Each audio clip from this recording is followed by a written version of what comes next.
Hey everyone, this is Tom the Watch Guy and you're watching another review of another watch, and today we've got the Casio Edifice 5238, and here, check this watch out.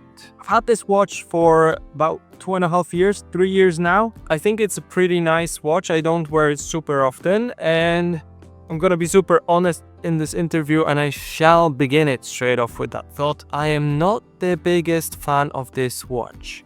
I think it's pretty, I think it's nice, but I'll give you all the reasons why. And in general, I mean, it's a cool watch, it's something nice to have, but there's gonna be different options that I will recommend maybe by the end of the video. Now, about the watch itself, Casio, right? Classic company. I mean, most of you probably have a Casio at home, you know, you've got the cool ones, retro ones, you have the new ones, some of them are super classy. Casio is a brand everywhere, everyone knows Casio. No, Casio Edifice, that's a whole different sub-brand of Casio. Now, some people who wear Edifice, they like to go for the higher up Edifices, which I absolutely understand. They're actually really lovely. This is the lower end Edifice. Now, if you want a cheaper Edifice, still get some quality, but realistically, this is super budget. Super nice watch, just not exactly in my flavor, but super nice watch nonetheless. Might some of you really like it. As I said, this model is the 523. The specific model I have here, it's the EFR 510L. Now, the watch that I have here has been worn by me only, as I said before, on specific occasions. I sometimes take it when I go swimming, but very rarely. Maybe sometimes when I'm going on some trip. It's nice for that. As a classy watch, I would say an Atlantic. Some other watches may be a better pick. It's kind of this watch, everything but nothing. I don't feel like it has that expedition feeling. I don't feel it having that class feeling. And I keep in mind, I'll show it now. There's a whole range of models, colors, steel, you know, all sorts of black dial, white dial, and so on. And I'll show them here right now. Check this out. There are nicer ones. I'm gonna be honest. I am gonna be honest. I think I picked the worst one out of the bunch. When you type in that model, this one won't be as often in Google Graphics. You'll see the black one more so often, or the silver one.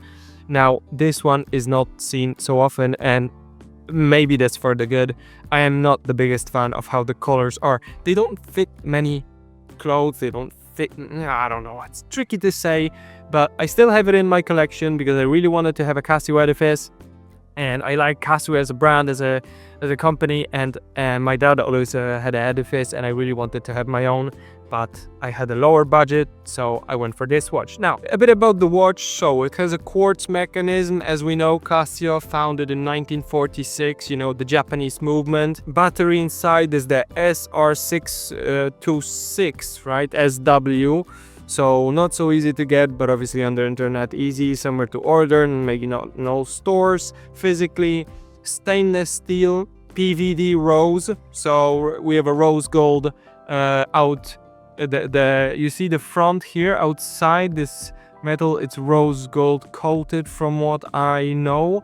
The functions, so as I think, I'm not a fan of the tachymeter. It has a tachymeter. I've always been a big hater of tachymeters. What do I need it for? I'm gonna be 100% honest here. I don't need them in my life. They're useless. We have so many other things to measure speed and distance and things like I just feel like a tachymeter and watch in a watch is just so useless, but they still put them in those watches. If you use a tachymeter, please let me know, because I'm absolutely impressed that you find ways to use it. I mean, maybe if you're some sort of athlete, or I don't know, if God knows. But it has a tachymeter, 100-meter resistance, 10 bars, so a lot. Right? It's good for swimming, good for splash. I mean, it's quite resistant, quite strong. The crystal is mineral glass, so also quite scratch resistant. We've got the leather strap, which I've got here, which I honestly am not the biggest fan of. That's another thing I think the watch has a weakness. It's the strap. Now, the problem with the strap is it's uncomfortable. It's just straight uncomfortable. That was my main problem with the strap that I had. is I didn't feel nice wearing it. The lock here was not nice. It was quite, irritating to my skin. The watch itself looks nice, but the strap was uncomfortable, which is why I also did not like wearing it that much. Now, luminescence, right? I'll show you a picture. Let's see, I like luminescence. I always bring up some pictures of the luminescent dials in the watches I do reviews of, and I absolutely love the luminescence in this watch because it lasts a very long time. That's just Casio being Casio, quality stuff for a budget.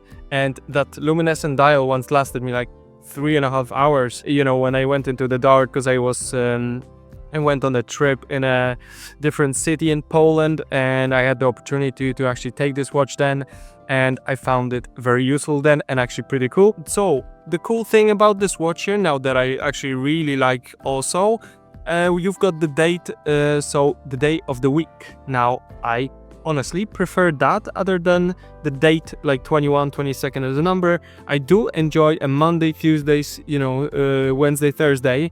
And you can see here, we've got 3 clocks and the main dial.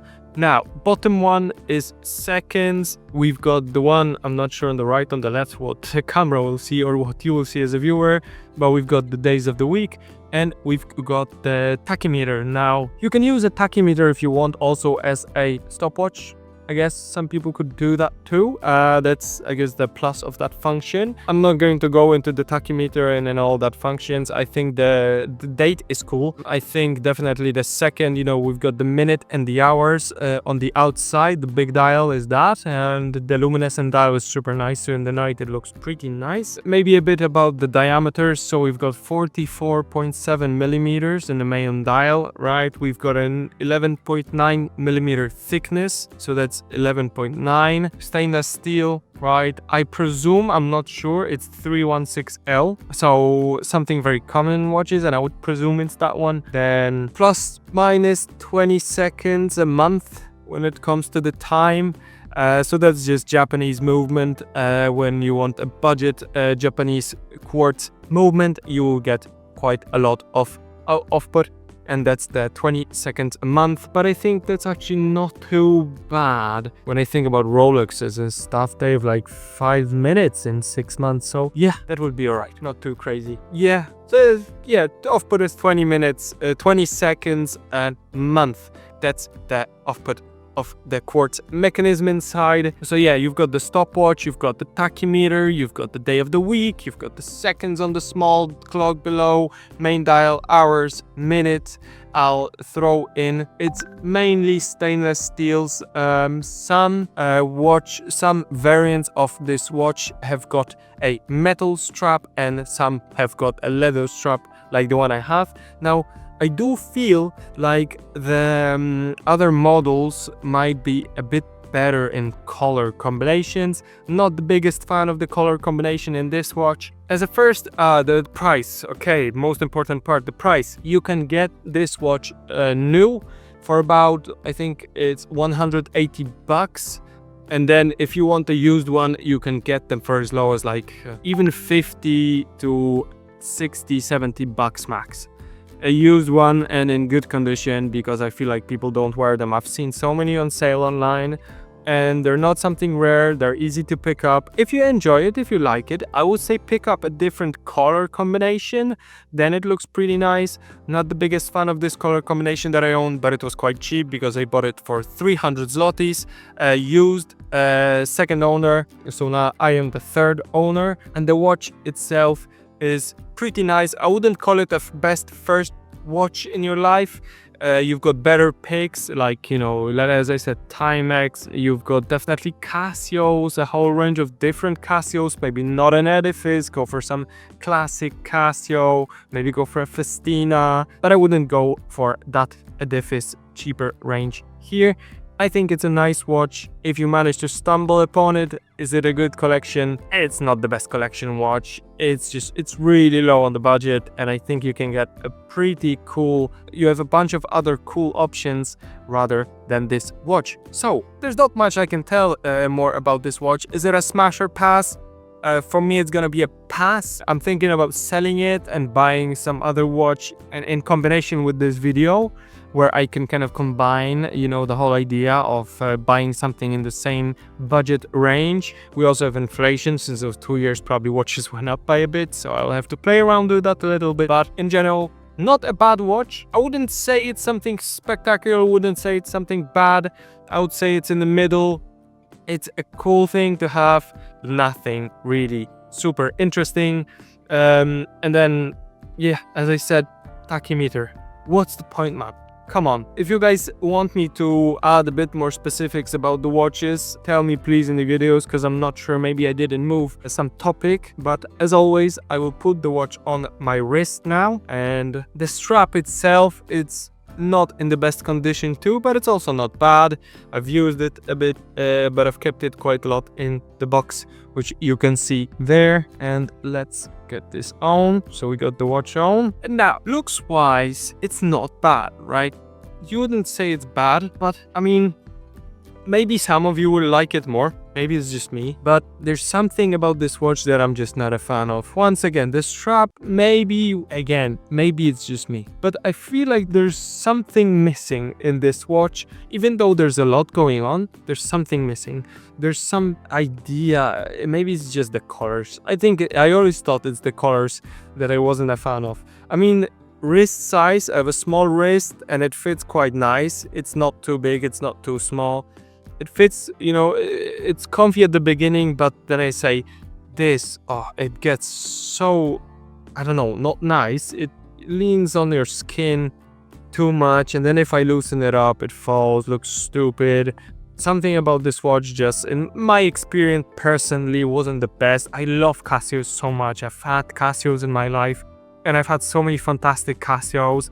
And as I said, I really wanted an Edifice because my dad had an Edifice, but this one particularly here, just, I don't know. I mean, you guys check it out. You guys decide for yourself. For me, it's gonna be a pass, but if you guys have got, you know, a different opinion, you can always tell me in the comments. That's gonna be it for this video. I haven't got much else to tell you. Go enjoy some of my other videos, some of my other reviews. And this was the Casio Edifice 5238, the Japanese watch with the Japanese movement. And I think the brand Casio is fantastic, just not particularly this watch. So thank you for watching, everyone, and yeah, I see you in the next review. Have a nice one, and hopefully I upload this video before Christmas. So have a happy Christmas, have a happy New Year's, and enjoy your time off, enjoy your free holidays. And we see each other probably in the next year, New Year's. So thank you very much. See you guys in the next video. This was Tom the Watch Guy, and until the next review. See ya!